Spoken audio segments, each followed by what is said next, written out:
चलो हम लोग स्टार्ट कर रहे हैं S Y B com sem 3 आपका मैनेजमेंट अकाउंटिंग का पहला टॉपिक विच इज़ वर्टिकल। अब यहाँ पे वर्टिकल एनालिसिस बोलो। वैसे देखा जाए तो 4 तरह से सॉल्व करना है इस टॉपिक को।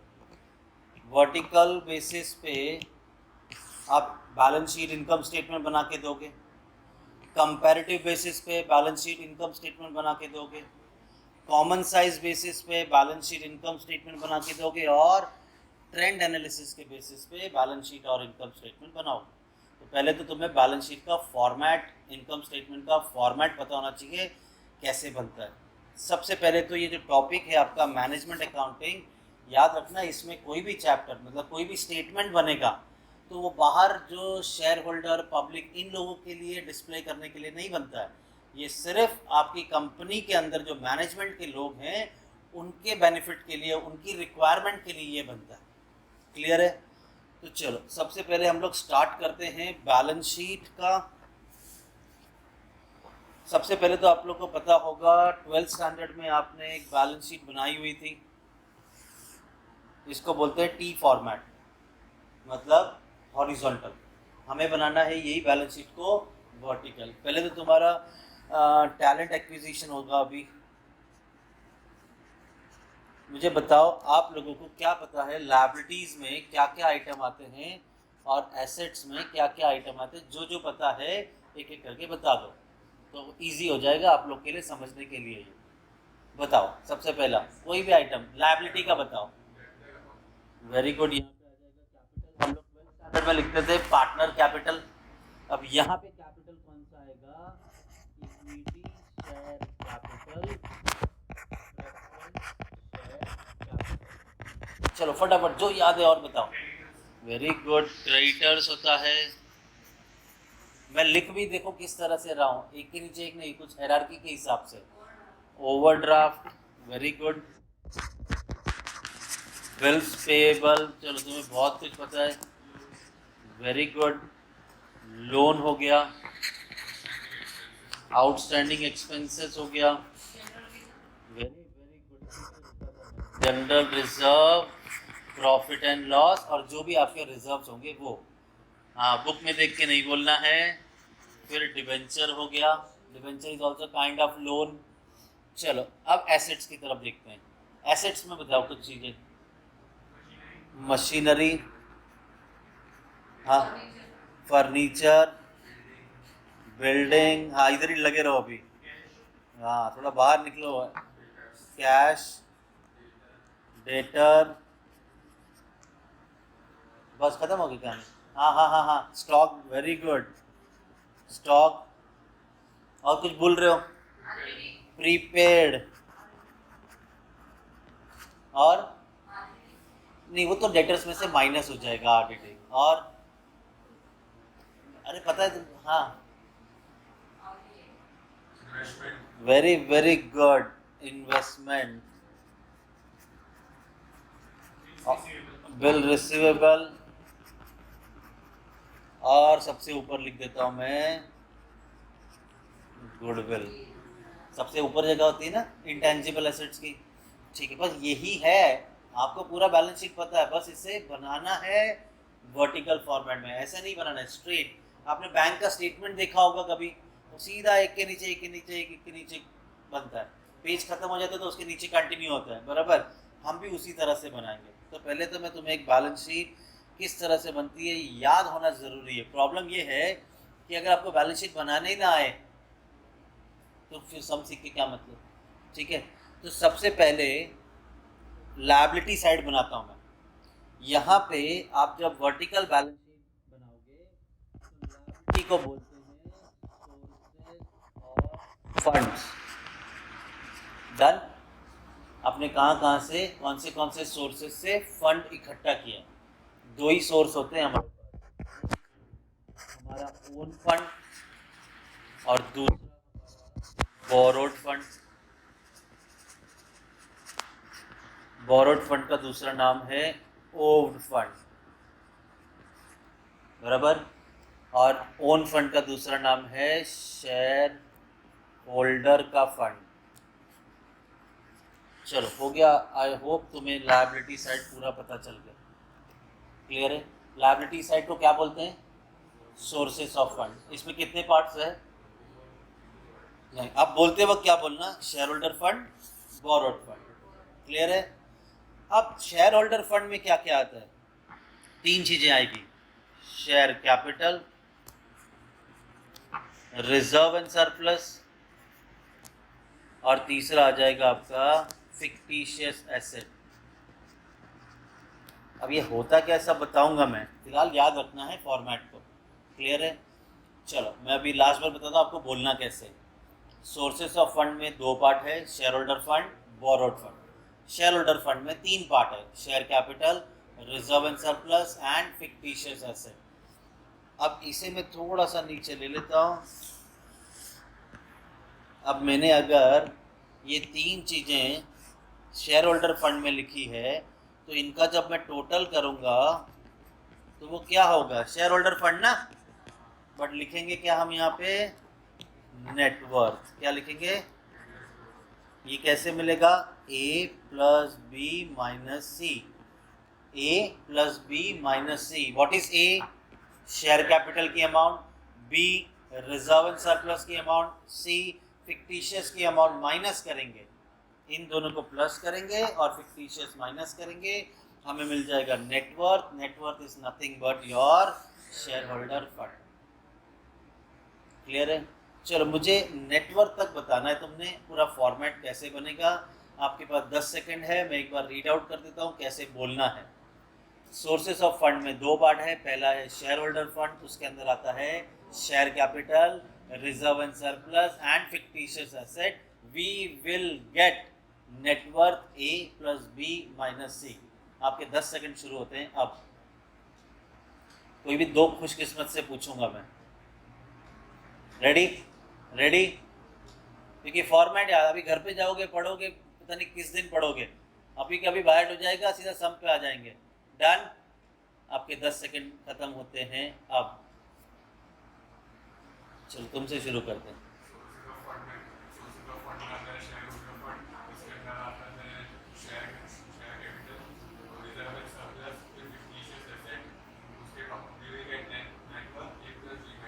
सुपर ऋषभ। हाँ, नहीं, पहला लायबिलिटी को क्या कहते हैं? Sources of fund. Share holder fund में तीन चीजें, आराम से। शेयर कैपिटल और fictitious asset.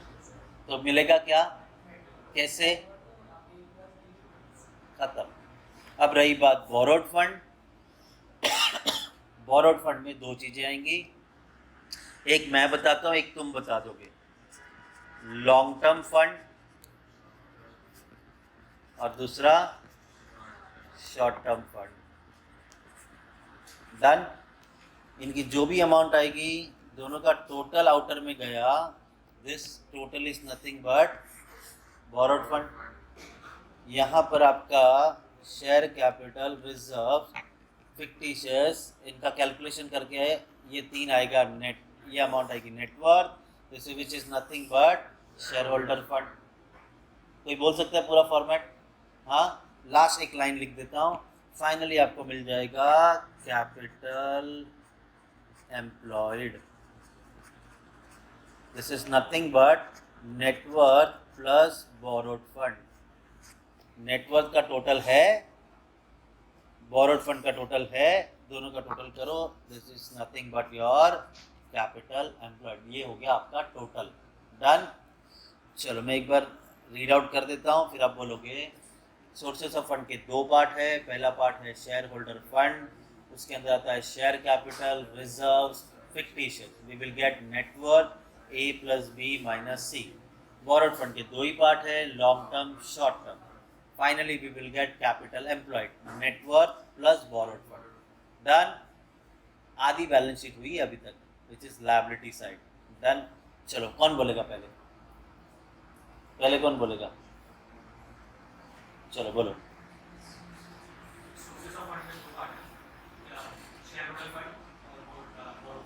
Share holder fund में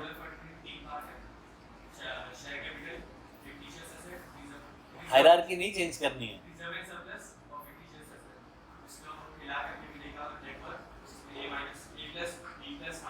वेरी गुड, ओके।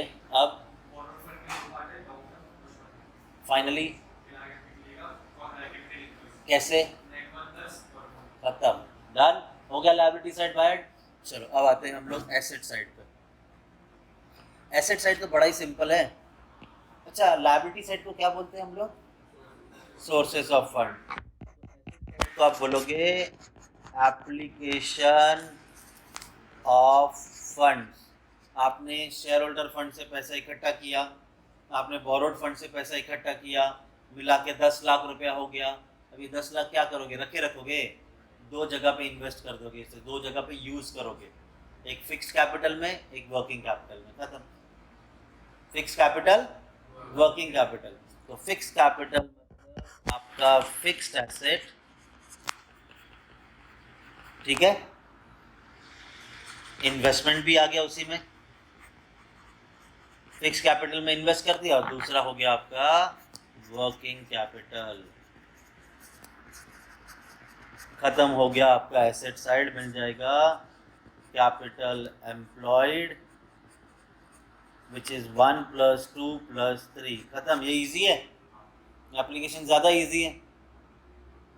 कोई बोल के दिखाओ फिर, एप्लीकेशन हटा दो, तीन ही तो चीज़ें हैं, ठीक है। चलो कौन बोलेगा पहले? बोलो बोलो बोलो। Yes, very good.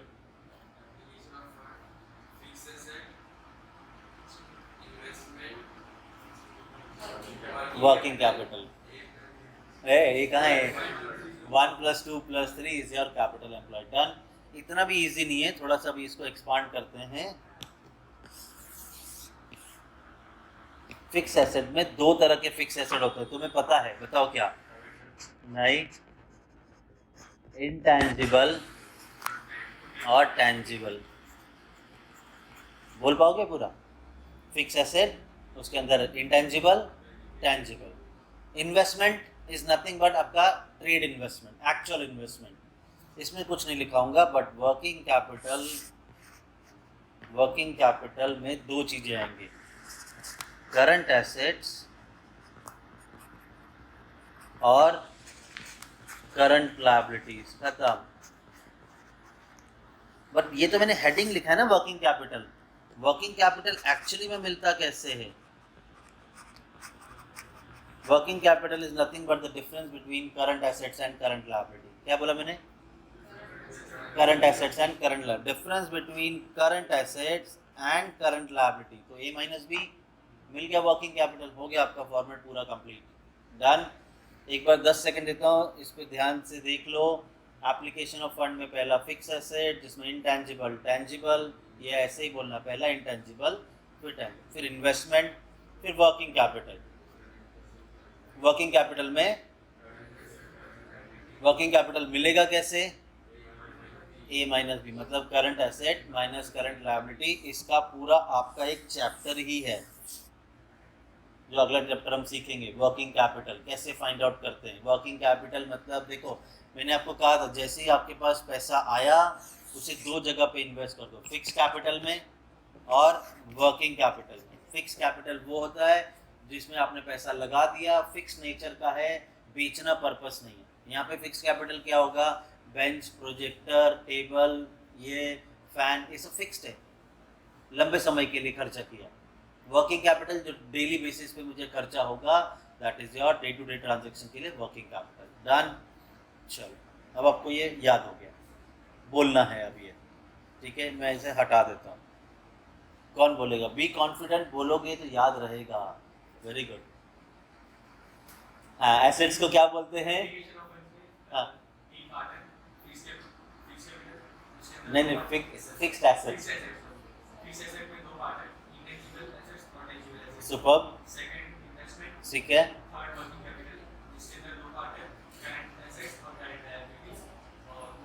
Working capital कैसे मिलेगा? Super, finally super, done. कोई तो हो जो मुझे पूरा बैलेंस शीट बोल सके, सोर्सेस ऑफ फंड और एप्लीकेशन ऑफ फंड के साथ। अच्छा, सोर्सेस में कितने पार्ट्स थे? सोर्सेस में कितने पार्ट्स थे? दो। एक था शेयर होल्डर फंड, दूसरा बोरोड फंड। अच्छा, बोरोड फंड में दो पार्ट क्या थे? दो ही पार्ट थे, long term, short term. Share holder fund में कितने पार्ट थे? तीन, शेयर कैपिटल, रिजर्व और फिक्टिशियस। मिलता क्या है? नेटवर्क। देखो ये अलग अलग जो नाम दिए जा रहे हैं ना, नेटवर्क, और मैं तुम्हें बता भी रहा हूँ network is nothing but share holder fund. ये इसलिए ये नाम बता रहा हूँ क्योंकि आपका एक और टॉपिक आएगा रेशियो एनालिसिस, वहाँ पे बोलेंगे नेटवर्क, नेटवर्क का फॉर्मूला यूज़ करो, उसके बाद share holder fund word use करना है। तो ये सब चीज़ें नाम आपको पता होना चाहिए, जो पहले टॉपिक में पता चलेगा, ठीक है? इसलिए मैं आपको एक एक नाम बता भी रहा हूँ। अब मैं इसके बाद बताऊंगा भी हर एक हेड में क्या क्या आइटम्स आएंगे। फिलहाल तुमने किसी ने तो हिम्मत करके मुझे पूरा फॉर्मेट बोलना है, बीच में रुकोगे मैं हेल्प करूंगा। कौन ट्राई करेगा? Very good.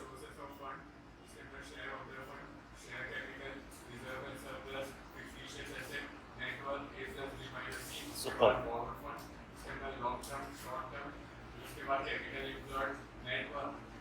Very good. Borrowed fund,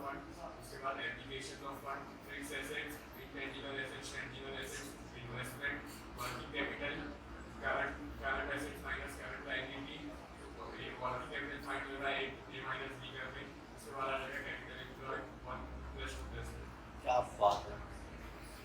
अब आपको बनाना कैसे ये फॉर्मेट, वो भी पहले मैं उससे पहले बता देता हूँ इन चीज़ों को। दिस इज शेयर कैपिटल, जिसमें इक्विटी शेयर, प्रेफरेंस शेयर आएगा। This is your borrowed fund, बराबर, and this is nothing but your current liability. Current liability में क्या क्या आता है? Creditor, bank overdraft, bills payable, outstanding, बराबर है। बोरोड फंड में क्या आता है? Debenture, bank loan. लेकिन अभी तक मैंने ये नहीं बताया लॉन्ग टर्म क्या होता है, शॉर्ट टर्म क्या होता है, अभी तक वो नहीं बताया। बस इतना बताया कि बोरोड फंड। एसेट्स में ये आपका पूरा फिक्स एसेट हो गया, जिसमें इनटेंजिबल टेंजिबल हो गया, उसके बाद इन्वेस्टमेंट हो गया ये, और ये आपका हो गया आपका करंट एसेट। बट अभी तक यहाँ पर हमें फिक्टिशियस नहीं पता चला। देखो पहले तो ना फिक्टिशियस का कॉन्सेप्ट क्या है वो बताता हूँ, फिर फिक्टिशियस में आने वाले कौन से आइटम होंगे ये देखेंगे। तो देखो फिक्टिशियस एसेट्स ये वो खर्चा है जो मैंने शेयर इशू करने के लिए किया था। मान लो मैंने 10 लाख रुपया इकट्ठा करना है शेयर्स इशू करके, तो ऑब्वियस सी बात है कुछ खर्चे होंगे हमारे। अब मैं एक नाम बता देता हूँ, एक नाम बताता हूँ जिसको बोलते हैं हम लोग share issue expenses. Share issue करने के लिए जो खर्चा कंपनी करती है। अब देखो मुझे ये बताओ, अगर मान लो मैंने शेयर कैपिटल से 5 करोड़ का फंड रेज किया, तो क्या ये फंड मैं एक ही साल में यूज़ कर लूँगा? नहीं, 2 साल 3 साल। तो ये देखो अगर इस पे इसे 5 करोड़ को इकट्ठा करने के लिए अगर मैंने 1 लाख रुपए का खर्चा किया है, तो इसे बोलते हैं हम लोग फिक्टिशियस एसेट। अब ये खर्चा 1 साल का तो है नहीं, क्योंकि 5 करोड़ तो मैं 2 साल मान लो यूज़ करूँगा। तो 50,000 रुपया पहले साल का खर्चा, 50,000 रुपया दूसरे साल का खर्चा हुआ। बट हम कैसे दिखाएंगे? अभी तो मैंने 1 लाख खर्चा कर दिया इस साल, मैं कैसे दिखाऊं 50,000 ये साल, 50,000 अगले साल, कैसे दिखाऊंगा? देखो हम बनाएंगे 2 साल का बैलेंस शीट, फिर तुमको समझाता हूँ। ये पहले साल का P&L और बैलेंस शीट, और उसी के साथ मैं बनाता हूँ दूसरे साल का P&L और बैलेंस शीट। ये ईयर 1, ये ईयर 2, ठीक है। पहले साल में मेरा खर्चा हुआ शेयर इशू एक्सपेंस, कितना खर्चा हुआ है? 1 लाख, बराबर। तो बोलोगे सर खर्चा है तो आप बैलेंस शीट में क्यों दिखा रहे हो, P&L में दिखाओ ना। लेकिन क्या ये पूरा 1 लाख इसी साल का खर्चा है? नहीं। तो मैं क्या करूँगा, यहाँ से राइट ऑफ करूँगा 50,000। तो बैलेंस शीट में कितना दिखा? 50। तो जो ये मैंने 50,000 यहाँ से माइनस किया, ये इस साल का खर्चा है 50,000 P&L के डेबिट में दिखाया। अब अगले साल जो बैलेंस शीट में कितना आएगा, शेयर इशू एक्सपेंस कितना दिख रहा है, 50,000, ये जो बचा हुआ था।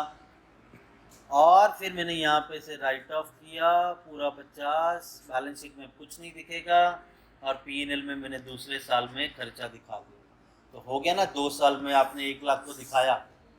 तो जब तक दूसरे साल में राइट ऑफ नहीं हो रहा तब तक उसे बैलेंस शीट में दिखाना पड़ेगा।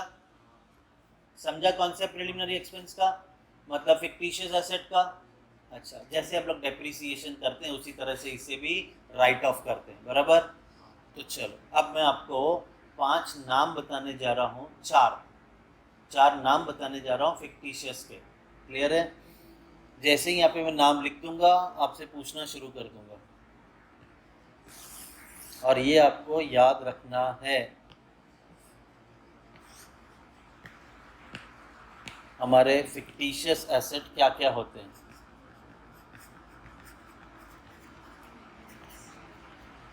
मैं एक ही बार बताऊंगा और पूछना शुरू कर दूंगा, ठीक है? बुक में नहीं मिलेगा, यहीं पे देखना पड़ेगा।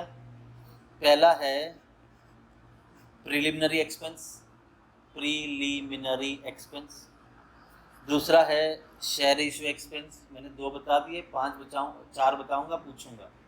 पहला क्या था, दूसरा, तीसरा अंडर राइटिंग कमीशन, चौथा discount on shares and debenture, discount shares और डिबेंचर। चलो बता दो कोई मुझे 5 नाम, 4 है, सॉरी यार 5 के बोल रहा हूँ बार बार मैं, 4 नाम। पहला बताओ क्या था, प्रिलिमिनरी एक्सपेंसेस, ठीक है। आगे share issue expenses, very good. Under writing commission, अब ये क्या होता है पता, मेरी कंपनी शेयर इशू करना चाहती है, मैं क्या बाहर अपनी कंपनी के बाद ठेला लगा के थोड़ी बैठूंगा, मैं काम बिजनेस करूं कि ये शेयर इशू करते बैठूं। तो मैं किसी बैंक या नॉन बैंकिंग फाइनेंशियल इंस्टीट्यूशन को अपॉइंट करूंगा, वो लोग को बोलूँगा कि आप मेरे बिहाफ पे शेयर इशू करो। मैंने प्रॉस्पेक्टस इशू कर दिए, एडवर्टीजमेंट कर दिया, भाई जिसे भी मेरी कंपनी के शेयर लेने जाओ, किसी भी HDFC बैंक में जाओ, क्योंकि मैंने HDFC बैंक को as a underwriter appoint किया। मैं बोल रहा हूँ जिसे भी शेयर खरीदना है जाओ HDFC बैंक में, फॉर्म फिल करो और शेयर खरीदो। तो वो क्या फ्री में कर रहा है मेरे लिए काम? नहीं, तो कमीशन लेगा। तो यही होती है अंडर राइटिंग कमीशन। या फिर मैं क्या दे दूँ लास्ट में, डिस्काउंट ऑन शेयर्स या डिबेंचर पे, खत्म। याद रहेगा ये अभी? तो सम करते वक्त फिक्टिशियस आइटम कोई आया तो तुम्हें याद आना चाहिए यही नाम है। चलो कोई बता दो एक बार मुझे फटाफट, लास्ट हो गया, अभी से सम पे आएंगे। 4 टाइप के fictitious asset, share issue expense, commission, discount on shares and debenture, खत्म, डन। चलो एक बार बता दो करंट एसेट्स में क्या क्या आइटम आते हैं। Debtors, cash, stock, prepaid, bills. Fix asset और इन्वेस्टमेंट हटा दो, जो भी एसेट साइड में बचा वो आपका क्या है, करंट एसेट्स। लायबिलिटी में करंट लायबिलिटी क्या क्या है, creditor, bills payable, overdraft, outstanding expenses, ठीक है। मतलब शेयर, रिजर्व और बोरोड फंड हटा दो, जो बचा वो आपका करंट लायबिलिटी। चलो आगे बढ़ने से पहले मैं एक लास्ट चीज़ और बता देता हूँ। क्या है कि जब सुना सुना सा रहेगा ना तो सम करते वक्त दिक्कत नहीं आएगी। Current assets, current liability. अच्छा अभी अभी मैंने तुम्हें दिखाया था करंट एसेट्स क्या क्या था, जरा बताओ क्या क्या था करंट एसेट में। कैश, डेटर, आराम से डेटर, स्टॉक, हाँ, बिल रिसीवेबल, प्रीपेड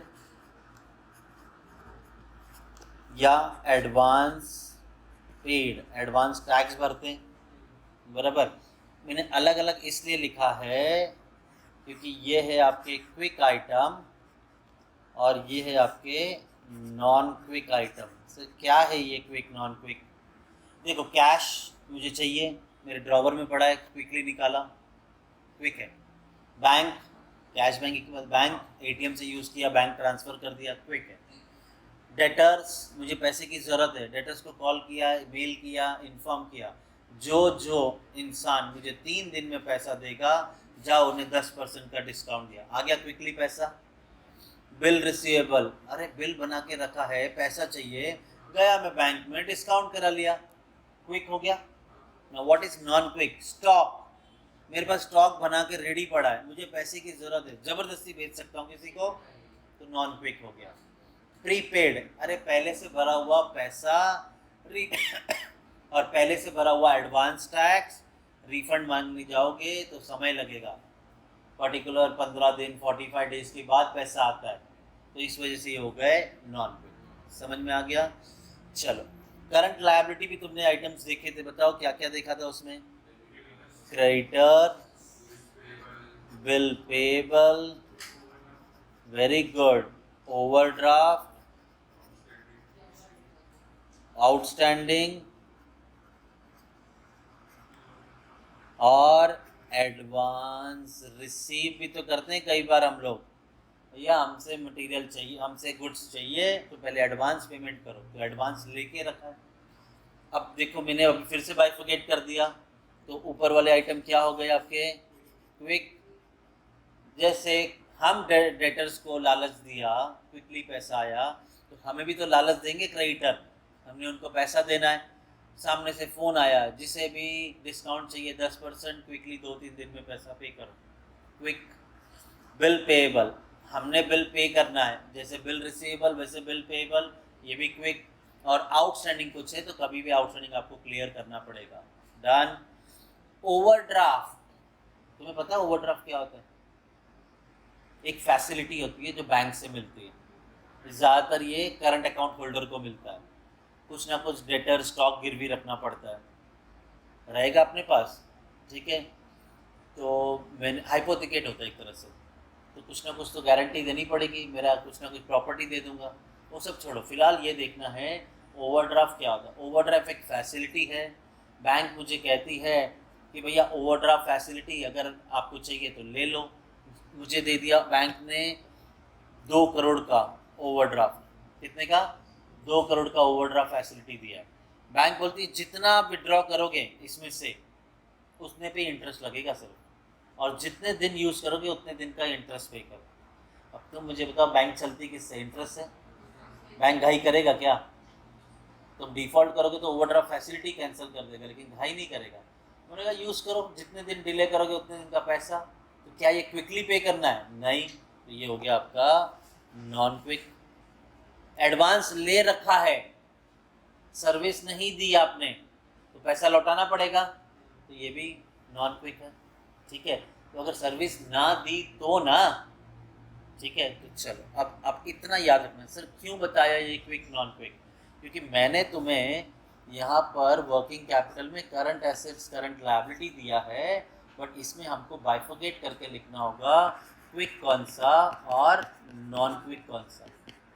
याद रखना, ये जो काम हम कर रहे हैं, मैंने आपको स्टार्टिंग में बताया, 4 तरह से सम सॉल्व करने हैं।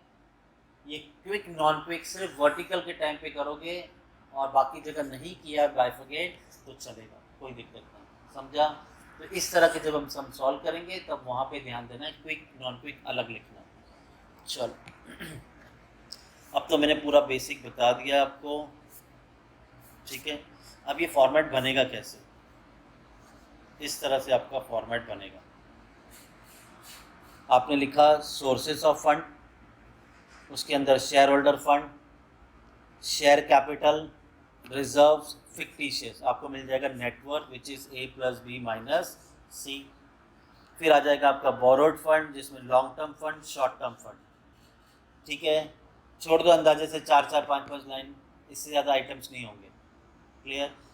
या तो फिर इसी तरह से अपना फॉर्मेट अपनी पहले पेज पे बनाना, ये आपका पहला पेज ऐसा मान लो, क्लियर। फिर आएगा आपका एसेट साइड, जिसे हम बोलते हैं एप्लीकेशन ऑफ फंड, जिसमें 3 चीज़ें, फिक्स एसेट, जिसमें इंटेंजिबल टेंजिबल, फिर इन्वेस्टमेंट, फिर वर्किंग कैपिटल। वर्किंग कैपिटल में करंट एसेट्स, करंट लायबिलिटी, मैंने उसमें क्विक नॉन क्विक बाइफरकेट किया हुआ है।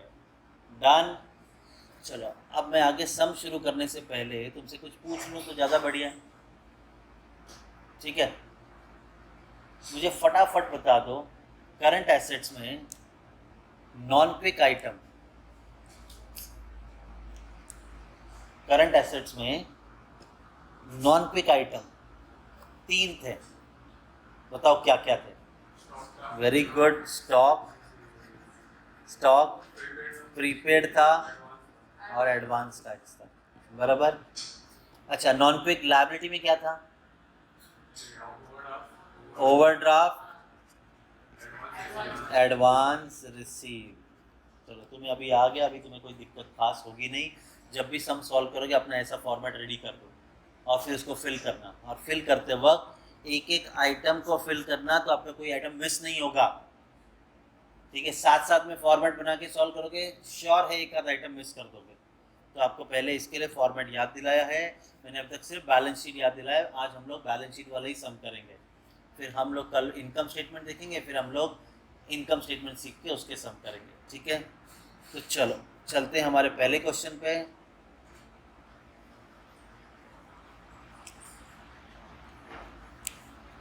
ठीक, दिख रहा है? क्वेश्चन नंबर 1 बोला है, rearrange the balance sheet which appears here under in the form which you think more suitable for analytical purpose and calculate। वो सब कैलकुलेशन छोड़ दो फिलहाल, आपको इसे रीअरेंज करना है वर्टिकल बैलेंस शीट में। आपको बहुत सारे आइटम दिए लायबिलिटी के, बहुत सारे आइटम दिए एसेट्स के। ये जितने आइटम है ये सोर्सेस में ही जाएंगे, ये जितने आइटम है ये एप्लीकेशन में ही जाएंगे, सिवाय सिवाय फिक्टिशियस के। और आपके पास एक फिक्टिशियस आइटम दे दिया है, समझा? करंट लायबिलिटी तो बैलेंस शीट में लायबिलिटी साइड में होती है, बट हमारे फॉर्मेट में करंट लायबिलिटी तो हम एसेट साइड में लिखते हैं, माइनस कर रहे होते हैं। या तो लायबिलिटी में लिखो या तो माइनस करो, बट हमारा फॉर्मेट ऐसे है तो इसी तरह से करना होगा। तो चलो अब मुझे, तुम्हें कितना याद है एक एक करके मुझे ये आइटम बता दो, कौन सी चीज़ कहाँ आएगी, डिस्कस करते हुए चलेंगे। सबसे पहला पेड अप कैपिटल, ये जाएगा share capital. Bank overdraft current नहीं, current liability non quick. Creditor current liability, quick है तो लिखने की जरूरत नहीं। प्रोविजन फॉर डेप्रिसिएशन नहीं, डेप्रिसिएशन याद है 12th में क्या करते थे? माइनस करते थे फिक्स एसेट में से, तो ये भी हम माइनस करेंगे जब फिक्स एसेट लिखेंगे। या देखो यहाँ पे जब हम फिक्स एसेट लिखेंगे इंटेंजिबल टेंजिबल, तो उसमें से लास्ट में डेप्रिसिएशन माइनस कर देते हैं। डन। तो चलो आगे, provision for tax, any kind of provision, any kind of proposed things are your liability. So provision for tax is your current liability, proposed dividend is your current liability. Done. General reserve, reserves and surplus में जाएगा। कौन सा quick quick quick, non quick आपका सिर्फ bank overdraft और advance receive. Profit and loss appropriation, reserve and surplus, बराबर। Cash on hand, current asset, वो भी क्विक है। Stock current asset non quick. Debtors current asset quick. Land and building, land building machinery, ये आपका fix asset, ये आपका fix asset, ये आपका fix asset. Prepaid, prepaid current assets non quick, बराबर। गुडविल फिक्स एसेट, और preliminary expenses आपका जाएगा फिक्टिशियस एसेट में। कोई दिक्कत? अभी इसे हम इसको फुलफिल करते हैं, एक एक आइटम को एक एक जगह पे फिल करेंगे। सबसे पहला paid up share capital 3 lakh, कहाँ जाएगा शेयर कैपिटल में, तो मैं गया शेयर कैपिटल में, ये आपका सॉल्यूशन 1, मैं गया शेयर कैपिटल में, यहाँ पे लिखा कैपिटल में पहला सम है, इसके लिए आपको पेड अप कैपिटल में शेयर कैपिटल में ज़्यादा डिटेल बताया नहीं। जब हम सेकंड सम पे जाएंगे तो इस शेयर कैपिटल में और क्या क्या आ सकता है वो सब बताऊंगा। शेयर कैपिटल है आपका, एक ही आइटम है 3 लाख, डन। दो दो आइटम अभी लेके सॉल्व करेंगे। बैंक ओवरड्राफ्ट 38,000, ये तो आपका करंट लायबिलिटी में जाएगा नॉन क्विक, और क्रेडिटर्स जाएगा आपका करंट लायबिलिटी के क्विक में, ये है 26,000। अपनी बुक रेडी रखो वैल्यूज बताने के लिए, अमाउंट बताने के लिए। तो चलो मैं जाता हूँ करंट लायबिलिटी में। करंट लायबिलिटी इसमें आपका क्या था, पहला बैंक ओवरड्राफ्ट ना, तो यहाँ पे लिखा हमने बैंक ओवरड्राफ्ट नॉन क्विक में विच इज 38,000, और आपका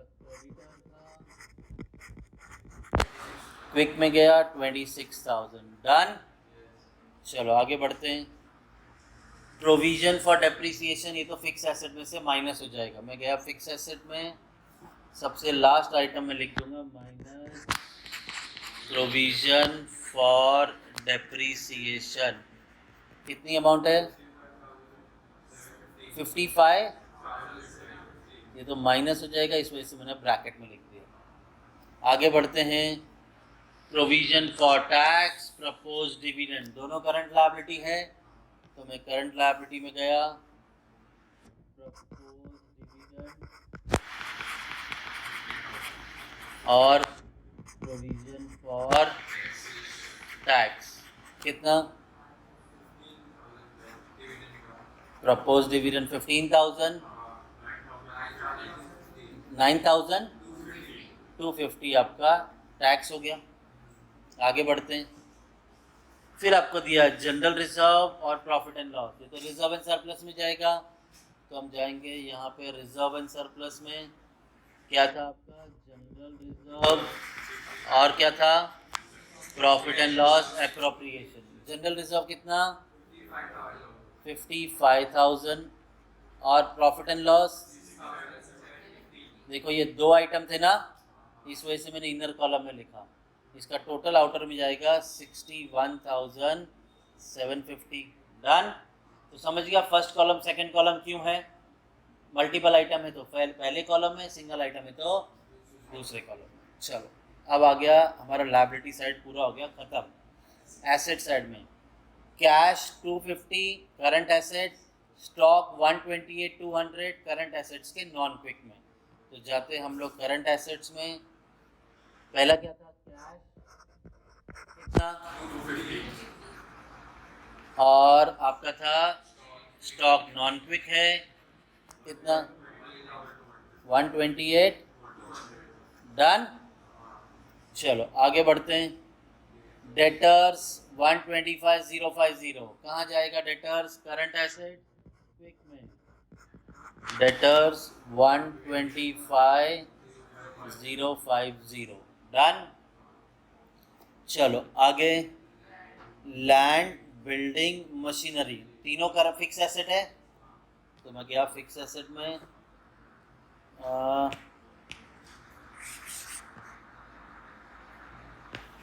लैंड बिल्डिंग मशीनरी। लैंड की अमाउंट कितनी है, बिल्डिंग 82,150 और मशीनरी 128,600, डन। चलो आगे बढ़ते हैं। प्रीपेड, ये तो नॉन करंट एसेट्स का नॉन क्विक है, तो जाते करंट एसेट्स के नॉन क्विक में, प्रीपेड कितना 1,500। चलो उसके बाद बचा क्या, दो ही item, goodwill fix asset, intangible, तो गुडविल 20,000 लिख देते हैं इंटेंजिबल में। कितना अमाउंट है 20,000, और लास्ट में था आपका प्रिलिमिनरी एक्सपेंस, वो चले जाएगा फिक्टिशियस में कितनी अमाउंट है, सिंगल अमाउंट है तो मैं सीधा आउटर में लिख दूंगा 10,000। डन, सारे आइटम फिल कर दिए, खत्म होगी कहानी। अभी से टैली करना है। तो सबसे पहला शेयर कैपिटल हो गया, रिजर्व्स हो गया, प्रिलिमिनरी हो गया, A plus B minus C, you will get network. तो चलो करो, 3,61,750 में से 10,000 गया तो ये आ गया 3,51,750। हमें एक भी आइटम लॉन्ग टर्म नहीं दिया, हमें एक भी आइटम शॉर्ट टर्म नहीं दिया, इन शॉर्ट हमें बोरोड फंड नहीं दिया। तो वैसे तो हमारा ये टोटल कैसे आता है, capital employed net worth plus borrowed fund. अब जब बोरोड फंड है ही नहीं तो वही आ जाएगा 3,51,750। ये आपका टैली अमाउंट है और यही आपका एसेट का टोटल भी आना चाहिए। चलो फिक्स एसेट, अब क्या करो, ये ओवरऑल टोटल ले लो, इंटेंजिबल भी साथ में ले लो, 20,000 प्लस 10,000 प्लस 82,150 प्लस 128,600 माइनस 55,750। करो कैलकुलेशन, कैलकुलेटर लाइन है क्या? हाँ, बैग में सजा के रखो। चलो क्विक साथ में कैलकुलेट करते हैं। 20,000 plus 10,000 plus 82,150 plus 128,600 minus depreciation 55,750।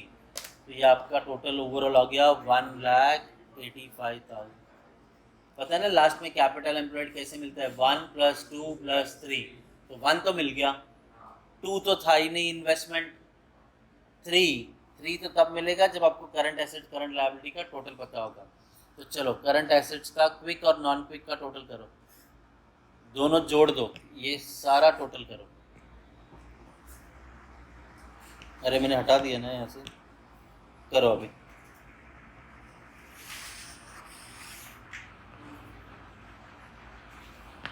हाँ कितना आ रहा है, 2,55,000। तो करंट एसेट्स 2,55,000। चलो quick non quick current liability का टोटल बताओ। 26,000, 15,000, 9,250 और 38,000।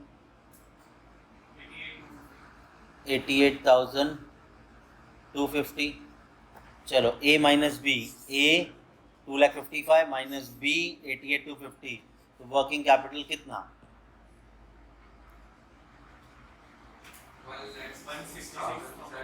166,750। तो लो वर्किंग कैपिटल मिल गया 1,66,750। अब ये कैपिटल एम्प्लॉयड कैसे मिलता है, 1 + 2 + 3। चलो डालो कैलकुलेटर में, 1,85,000, 2 तो है ही नहीं, तो 1,85,000 में ये 166,753 जो है वो ऐड कर दो, तो टोटल आ गया कितना, 351,750। तो लो ये भी 351,750, ये भी 351,750, ये टैली हो गया, समझा। चलो अगले चलते हैं क्वेश्चन नंबर 2 पे।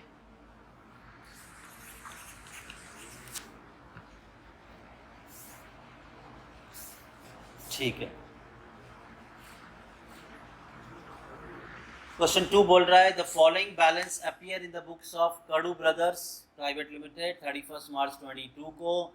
You are required to prepare balance sheet in the form suitable for financial analysis. अभी एनालिसिस कौन करता है, आपके मैनेजमेंट के लोग। तो मैनेजमेंट के लिए आप वर्टिकल बैलेंस शीट ही बनाओगे। अब मुझे बताओ एक एक आइटम कहाँ आएंगे। Cash, land and building at cost depreciation minus करके, तो अच्छी बात है, ये fix asset. Prepaid, good, current asset non quick. Stock non quick. Trade creditor current liability. General reserve, reserve and surplus. Debtors current asset. Preliminary expand fictitious में चले जाएगा। Plant and machinery depreciation minus करने के बाद तो fix asset. 10% debenture. अब आती है बारी आपको बताने की कि आपका लॉन्ग टर्म फंड्स क्या होता है और शॉर्ट टर्म फंड्स क्या होता है। देखो लॉन्ग टर्म फंड्स वो होता है जो बिना गारंटी के नहीं मिलता, सिक्योर्ड होता है, गारंटी देने पे ही मिलता है।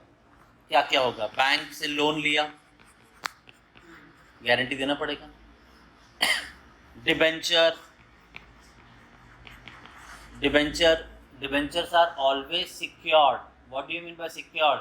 हमने गारंटी दी है कि ये बिल्डिंग तुम्हारे नाम गिरवी, जब तक तुम्हारा पैसा नहीं देते हैं ये हमारी बिल्डिंग तुम्हें सिक्योर्ड करते हैं। कल को कंपनी बंद हो गई तो हमारे पास अगर पैसा नहीं है तो बिल्डिंग बेच के तुम्हें पैसा दिया जाएगा, तो सिक्योर्ड हो गया बस। शॉर्ट टर्म फंड्स में क्या आता है? Without guarantee, public deposit is always unsecured. या लोन ले लिया आपने फ्रेंड से या आपने ले लिया डायरेक्टर से, खत्म। तो बताओ मुझे अभी क्या था, लॉन्ग टर्म फंड क्या था? लॉन्ग टर्म डिबेंचर और बैंक लोन। शॉर्ट टर्म क्या था? हाँ, फ्रेंड से ले लिया, डायरेक्टर से ले लिया, और एक बताया था नाम। हाँ हाँ हाँ, क्या था वो? Public deposit. डन। तो चलो अब मुझे बताओ ये 10% डिबेंचर बोरोड फंड में कहाँ आएगा? Long term fund. Bank overdraft, current liability, non quick. Equity share capital, profit and loss. आप जरा ध्यान देना है, प्रॉफिट एंड लॉस में बोला है क्रेडिट बैलेंस मतलब हमारा प्रॉफिट, तो तुमने सही बोला रिजर्व एंड सरप्लस, लेकिन ये डेबिट बैलेंस होता तो ये लॉस हो जाता। तो मैंने आपको 4 नाम बताए थे फिक्टिशियस के, उसी के साथ ये भी आ जाएगा, लॉस इज ऑल्सो फिक्टिशियस। अब लॉस को भी राइट ऑफ करना पड़ता है, ठीक है। तो अब मुझे बताओ प्रॉफिट एंड लॉस का क्रेडिट बैलेंस, चलो बताना क्या, ठीक है। 4 फिक्टिशियस मैंने बताए थे, 5वां एक और आ गया। अच्छा, 4 फिक्टिशियस क्या क्या थे, नाम बताओ। Preliminary, share issue, underwriting, discount on shares and debenture. चलो मार्केटेबल इन्वेस्टमेंट, अब जरा ध्यान देना। मैंने बताया था इन्वेस्टमेंट, और तुम्हें बताया था कि वो इन्वेस्टमेंट जो होता है हमारा इन्वेस्टमेंट में आएगा। मैंने क्या बोला था पता है? एक्चुअल इन्वेस्टमेंट या ट्रेड इन्वेस्टमेंट, या अगर गवर्नमेंट सिक्योरिटीज में आपने इन्वेस्ट किया है तो भी वो भी आपका इन्वेस्टमेंट ही होता है। लेकिन अगर वर्ड देते मार्केटेबल इन्वेस्टमेंट मतलब शॉर्ट टर्म इन्वेस्टमेंट, बस यही एक चीज़ को याद रखना, बाकी तुम्हें सब बताया मैंने। Marketable investment is always current asset. Short term के लिए हमने इन्वेस्टमेंट जो किया होता है उसे मार्केटेबल इन्वेस्टमेंट कहते हैं, याद रहेगा ये। तो चलो आपका मार्केटेबल इन्वेस्टमेंट हो गया करंट एसेट, और ये सिर्फ इन्वेस्टमेंट वर्ड होता तो इन्वेस्टमेंट में लिखते हैं, क्लियर है। चलो advance payment of tax, current asset में कहाँ? Non quick. चलो फटाफट 3 नॉन क्विक एसेट बताओ। Stock, prepaid, advance tax, advance payment, advance tax जो भी है। प्रोविजन फॉर टैक्स अभी बताया था पहले सब में, any kind of provision, current liability हो गया सब। अब इसका काम क्या, हमें फिल करना। चलो हमारे पास फॉर्मेट रेडी, इस तरह से आपको फॉर्मेट पहले रेडी करना होगा, फिर इसमें फिल करना एक एक आइटम। चलो पहला क्या था? कैश, तो करंट एसेट में, land and building fix asset में। तो चलो कैश करंट एसेट्स के क्विक में गए, कितना अमाउंट है? और दूसरा क्या था? लैंड एंड बिल्डिंग का, तो ये आ गया आपका लैंड एंड बिल्डिंग, कितना? 40,000। डन। चलो आगे, प्रीपेड करंट एसेट्स का non quick, stock current assets का नॉन क्विक। तो करंट एसेट्स के नॉन क्विक में जा रहे हैं। स्टॉक दिया है, पहले क्या दिया था?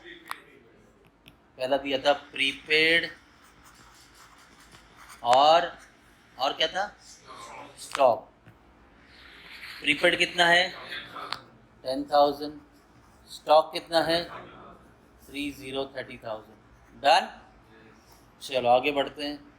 ट्रेड क्रेडिटर करंट लायबिलिटी में जाएगा, general reserve, reserve and surplus. Trade creditor के लिए हम गए current liability, trade creditor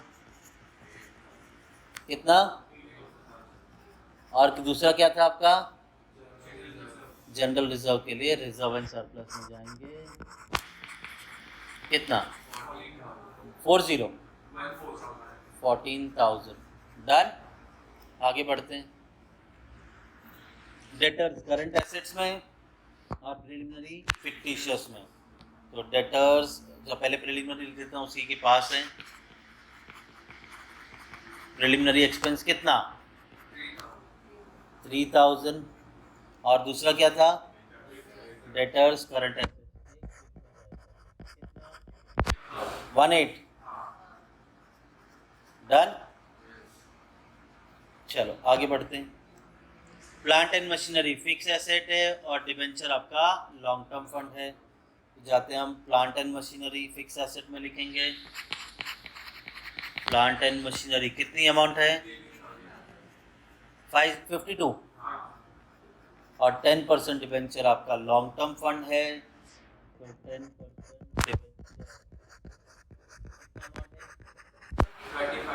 35,000। Done, चलो आगे बढ़ते हैं। बैंक ओवरड्राफ्ट करंट लायबिलिटी का नॉन क्विक और इक्विटी शेयर कैपिटल में जाएगा। तो हम तो शेयर कैपिटल के ज़्यादा नज़दीक हैं, तो पहले ये लिख देते हैं इक्विटी शेयर कैपिटल। एक ही आइटम है, कितनी अमाउंट 80,000 है ना, और दूसरा क्या था दूसरा आइटम बैंक ओवरड्राफ्ट। तो बैंक ओवरड्राफ्ट करंट लायबिलिटी के नॉन क्विक में जाएगा। कितना 18। आगे बढ़ते हैं। प्रॉफिट एंड लॉस तो आपके रिजर्व एंड सरप्लस में जाएगा और मार्केटेबल इन्वेस्टमेंट आपका करंट एसेट्स में। तो प्रॉफिट एंड लॉस जाते हैं पहले रिजर्व एंड सरप्लस में। प्रॉफिट एंड लॉस कितना 16, और दूसरा क्या था मार्केटेबल इन्वेस्टमेंट करंट एसेट्स का क्विक। मार्केटेबल इन्वेस्टमेंट कितना 10,000 हो गया यहाँ तक। चलो आगे क्या दिया है advance payment of tax current liability का नॉन क्विक करंट लायबिलिटी। तो मैं इसे थोड़ा ऊपर ले लेता हूँ। आप लोग चाहिए तो 5-5 लाइन छोड़ के बनाओ फॉर्मेट, ठीक है। चलो क्या था पहला एडवांस पेमेंट है, सो सॉरी एडवांस पेमेंट है तो वो करंट एसेट्स है। एडवांस रिसीव होता तो करंट लायबिलिटी। एडवांस टैक्स कितना 18,000। तो चलो उसके बाद क्या दिया आपको provision for tax is your current liability 16,000।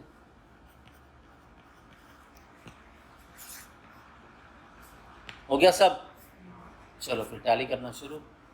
पहले तो मैं ये रिजर्व्स का टोटल लेता हूँ, आउटर कॉलम में लेके आता हूँ। ये कितना हो गया 30, और आपका प्रिलिमिनरी अगर इन केस आपने इनर कॉलम में लिख दिया तो कोई दिक्कत नहीं, ऐसे अंडरलाइन करके आउटर में ले आओ। डन, चलो A + B - C you'll get net worth 80,000 + 30,000 is 110 - 3 107,000।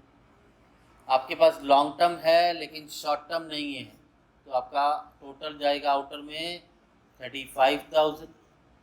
Total capital employed कैसे मिलता है नेटवर्थ प्लस बोरोड। नेटवर्थ की अमाउंट है 1,07,000 और आपका शॉर्ट टर्म है दैट इज बोरोड फंड है आपका 35। दोनों को ऐड कर दो तो 1,42,000 में टैली होना चाहिए।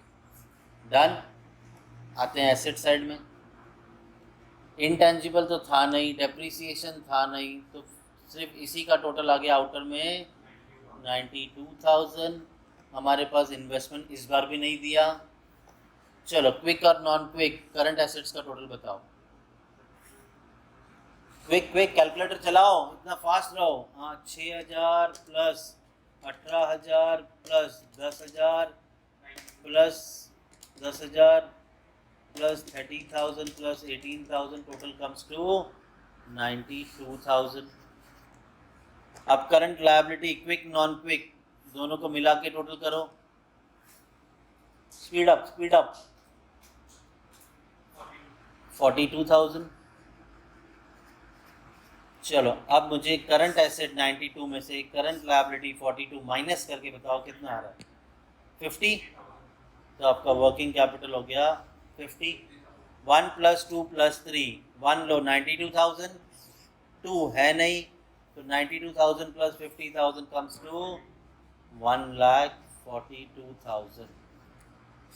डन।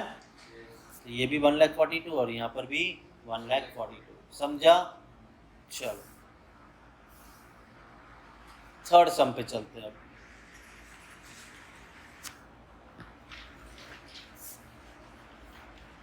देखो उसके बाद फोर्थ सम से आपका इनकम स्टेटमेंट है, तो अभी बैलेंस शीट लेके आज बैलेंस शीट कंप्लीट करते हैं। चलो ठीक है, इसके बाद आपका एक टेस्ट ले लूँगा, मुझे फॉर्मेट बना के बताना, ठीक है? यार फॉर्मेट ही नहीं आएगा तो सम कैसे करोगे?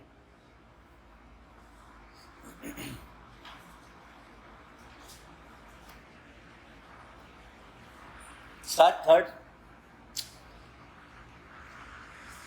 Following are the balance sheet as of 31st March 22 in the books of Ratnagiri Mango Products Limited. You are required to prepare vertical balance sheet from the same. अच्छा, मैं पहले TDS आ गया है, TDS का कॉन्सेप्ट बताता हूँ। मान लो तुम सब मेरी कंपनी में काम कर रहे हो, तो जब भी मैं तुम्हें सैलरी दे रहा हूँ तो TDS काट लेता हूँ, टैक्स, और ये मैं गवर्नमेंट को पे करता हूँ। गवर्नमेंट बोलती इन लोग का भरोसा नहीं है, कल को टैक्स ना भरे तो हम कितनों को पकड़ेंगे। तो ये जिम्मेदारी गवर्नमेंट ने कंपनीज पे ही दे दी है कि भाई तुम ही पैसा इनसे काट के दे दो हमें, दिस इज टैक्स। अब तुम मुझे सोच समझ के बताओ, अगर ये मैंने तुम्हारी सैलरी से टैक्स काट के रखा है, ये पैसा या मेरा है कि गवर्नमेंट का है? तो गवर्नमेंट का पैसा मेरे पास पड़ा हुआ है, तो ये मेरा एसेट है कि लायबिलिटी है? तो बताओ, तुम अभी सोच के बताओ, ये लायबिलिटी कहाँ लिखेंगे? Super, current liability. समझा? सो TDS आएगा आपका current liability. Share issue expense, very good, fictitious. Land and building 10% debenture, borrowed fund का long term fund. Trade investment आ गया, पहले 2 सम में इन्वेस्टमेंट था नहीं, अब आ गया इन्वेस्टमेंट। क्रेडिटर्स, करंट लायबिलिटी नहीं, करंट लायबिलिटी बोलो। Plant and machinery, call in arrears, अब आ गया। अब मैंने तुम्हें बताया नहीं था तो अब बता देता हूँ। शेयर कैपिटल में क्या क्या आएगा? इक्विटी शेयर आएगा या प्रेफरेंस शेयर आएगा। अगर कॉल इन अर्नियर्स आया मतलब उतना पैसा शेयर होल्डर ने दिया नहीं है तो निकाल दो, ठीक है? और क्या होगा? फोरफिटेड शेयर, मतलब जो लोगों ने शेयर का पैसा नहीं दिया तो हमने उनका शेयर कैंसिल कर दिया, तो हमारा शेयर कैपिटल में इधर आ जाएगा ऐड फोरफिटेड शेयर्स। बस इतना याद रखना, आपको यूजुअली कॉल इन अर्नियर्स ही देंगे वो लोग, ठीक है? तो चलो अब मुझे मालूम पड़ गया है, तो ये कॉल इन अर्नियर्स कहाँ आएगा? माइनस हो जाएगा शेयर कैपिटल में। Next, profit and loss, reserve and surplus. Patents कहाँ पे? इंटेंजिबल। एक काम करते हैं, तुम्हें फिक्स एसेट 4 आइटम में से कुछ आ सकते हैं, 2 तो तुम्हें पता है, गुडविल, पेटेंट्स, और 2 बताओ। कॉपीराइट, ट्रेडमार्क, खतरनाक, ठीक है? अजीज ने अच्छा पढ़ा के रखा है, ठीक है? चलो, stock, stock is your current asset, कौन सा? Non quick. Debtor, current asset. Share capital, equity share capital, bank overdraft, current liability, non quick. ठीक है, इसके बाद मैं तुम्हें एक लिस्ट दे दूंगा फुल फ्लेज कि कौन सी चीज़ कहाँ कहाँ पे आती है। अब सब तो तुम्हें पता है किस तरह से सॉल्व करना है। अब कुछ एक आध आइटम नए हो तो उसे एक बार ध्यान से गो थ्रू कर लेंगे हम, तो तुम्हें पता चल जाएगा। कोई भी क्वेश्चन, मेजॉरिटी जो चीज़ आ सकती है वो सारी चीज़ें हमने यहाँ पे कवर कर ली। बस अभी तक हमने प्रेफरेंस शेयर नहीं लिया इसमें। हमारे पास कंपैरेटिव है, हमारे पास कॉमन साइज है, हमारे पास ट्रेंड है, सब में बैलेंस शीट एक जैसा ही बनेगा, बस कॉलम्स बढ़ जाएंगे। अब तक तुमने कितने कॉलम देखे? 2 कॉलम वाला। कंपैरेटिव में कॉलम चेंज हो जाते हैं, कॉमन साइज में कॉलम चेंज हो जाते हैं, ट्रेंड में कॉलम्स चेंज हो जाते हैं, स्ट्रक्चर वही रहेगा। जो अभी 2-2 पेज का फॉर्मेट बन रहा है, कंपैरेटिव, कॉमन साइज, ट्रेंड में एक ही पेज में सब खत्म हो जाता है, एक पेज के आधे पेज में खत्म हो जाता है। क्लियर है यहाँ पे? तो अभी तुम्हें बेस क्लियर करना था इसमें, तो वो क्लियर है। चलो अब इसे एक एक करके फिल करेंगे हम लोग। सबसे पहला दिया है आपके पास TDS staff salary, share issue expense. तो TDS staff salary current liability में जाएंगे, टीडीएस सैलरी 25,000। और क्या था? शेयर इशू एक्सपेंसेस और फिक्टिशियस। यहाँ पर भी ना आपको ज़्यादातर 2 ही आइटम आएंगे, सिखा तो दिए 4, कभी कभार डिस्काउंट आ सकता है। यूजुअली प्रिलिमिनरी एक्सपेंस और शेयर इशू एक्सपेंस ही आएगा। तो यहाँ पे आ गया इशू एक्सपेंसेस, कितना? 20,000। एक तो ये तो एक ही आइटम दिया है, ठीक है। चलो आगे बढ़ते हैं। Land and building 10% debenture, land and building 10% debenture तो मुझे पता है यहाँ पे आएगा ना, पहले ये लिख देते हैं। लॉन्ग टर्म बोरोइंग में 10% डिबेंचर कितना है? हाँ, क्या बात है। और फिर क्या था? लैंड एंड बिल्डिंग, वो तो आ गया। कितना? 5 लाख। चलो आगे बढ़ते हैं। ट्रेड इन्वेस्टमेंट, ये इन्वेस्टमेंट में जाएगा, और क्रेडिटर्स करंट लायबिलिटी में। तो ट्रेड इन्वेस्टमेंट है आपका 2 लाख। तो मैं सीधा सीधा ट्रेड इन्वेस्टमेंट, चाहो तो इसमें दोबारा से लिख दो, इन्वेस्टमेंट में trade investment which is 2 lakh. और दूसरा क्या था? क्रेडिटर्स, तो करंट लायबिलिटी के क्विक में जाएगा। कितना? 80। ओहो, 8,80,000।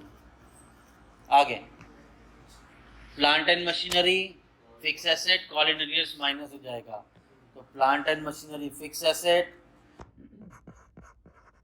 प्लांट एंड मशीनरी कितना? 3,70,000। और दूसरा कॉल इन एरियर्स, तो शेयर कैपिटल में पहली लाइन छोड़ देते हैं, उसके बाद माइनस करते हैं एरियर्स, ये है आपका 10,000।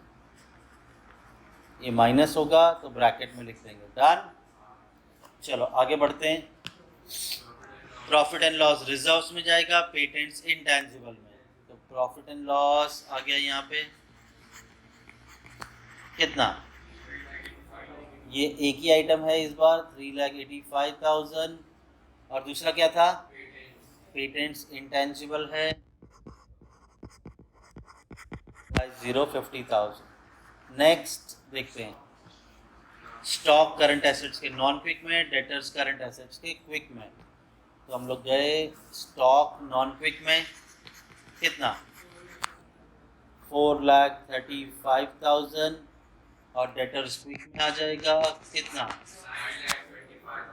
9,25,000। डन। चलो आगे बढ़ते हैं। 2 ही आइटम है, इक्विटी शेयर, शेयर कैपिटल में, बैंक ओवरड्राफ्ट करंट लायबिलिटी के नॉन क्विक में। पहले बैंक ओवरड्राफ्ट लिख देते हैं, काफ़ी पास में है। तो बैंक ओवरड्राफ्ट कितना है? 4,50,000। भड़क क्या रहे हो? 4,20,000। और फिर क्या? इक्विटी शेयर कैपिटल, तो सबसे पहले लिख देंगे यहाँ पे शेयर कैपिटल कितना 5 लाख। डन। अब तो सारे आइटम्स हो गए। पहले तो मैं शेयर कैपिटल का टोटल आउटर में लूंगा विच इज 4,90,000। अब आपके पास ए बी सी, तो ए और बी को ऐड करो, सी माइनस करो, कितना आ रहा है नेटवर्थ बोलो। कैलकुलेट करके चुप क्यों रहते हो। 4,90,000 प्लस 3,85,000 माइनस 20,000 8,55,000। फिर उसके बाद में लॉन्ग टर्म है, शॉर्ट टर्म नहीं है। टोटल आउटर में आ रहा है 3 लाख। तो नेटवर्थ में बोरोड फंड ऐड करेंगे तो ये आ गया 11,55,000। डन। अब आते हैं एसेट्स में। टेंजिबल इंटेंजिबल दोनों को जोड़ दो, 8 70 9,20,000। तो ये आ गया 9,20,000। इस बार 1 भी है 2 भी है। अब करंट एसेट्स का टोटल करो, 925 435, तो ये हो गया 13,60,000। बराबर है। करंट लायबिलिटी का टोटल करो, quick non quick, 8 4 12 13,25,000। Current asset में से करंट लायबिलिटी माइनस करो, कितना, अरे बोला तो था अभी, 60,000 माइनस 25,000 35,000। 13 तो सेम ही था ना, इसमें से बची हुई अमाउंट को किया। 1 भी है 2 भी है 3 भी है। 1 चलो ऐड करो कैलकुलेटर में, 9,20,000 प्लस 2 लाख 11,20,000 प्लस 35 11,55,000 में टैली हो गया। डन। तो ये 11,55,000 और ये भी 11,55,000। समझ में आया। चलो अगले लेक्चर में बैलेंस शीट देखेंगे, कंपैरेटिव कॉमन साइड ट्रेंड, ये सब तो एक एक लेक्चर में ही खत्म हो जाएगा। ठीक है चलो।